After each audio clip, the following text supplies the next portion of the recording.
Hello YouTube, gerzo-mcc here. Today I'm counting down my top 4 favourite sub-bending types from Avatar The Legend of Aang. Number 4, Healing.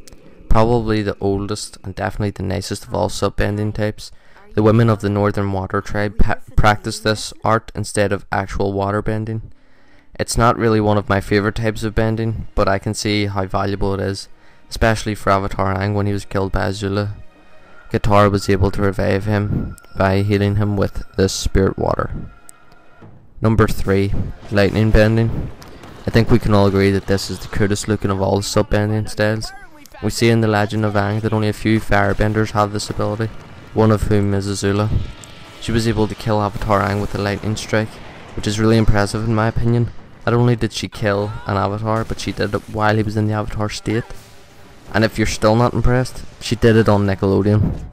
Anyway, we also see that lightning can be redirected as shown by Iroh, Zuko and Aang, which is interesting because it's the first time we see one form of bending borrowing an idea from another.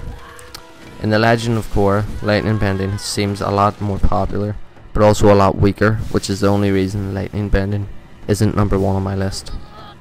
Number 2, metal bending. Possibly the most limited of all the sub-bending types, as metal isn't that easy to come across in most of the Avatar world, at least until after the 100-year war. As far as we know, Toph discovered metal bending, and it was shown to be quite useful against the Fire Nation. The reason for this is simple: the Fire Nation built their weapons out of metal because they didn't believe they would come across a metal bender, because at the time when they built them, no such thing. Toph was able to more or less destroy an entire airship fleet with the use of metal bending. Metal bending to me is the newest of the sub-bending types, but it's definitely not the worst. Number 1, blood bending.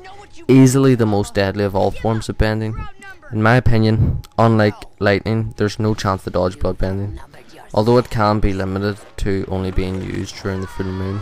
We see in The Legend of Korra that those shackles can be broken, and bloodbenders can be the most dangerous people in the Avatar universe without use of the moon. So that's my top 4. Do you agree or do you disagree?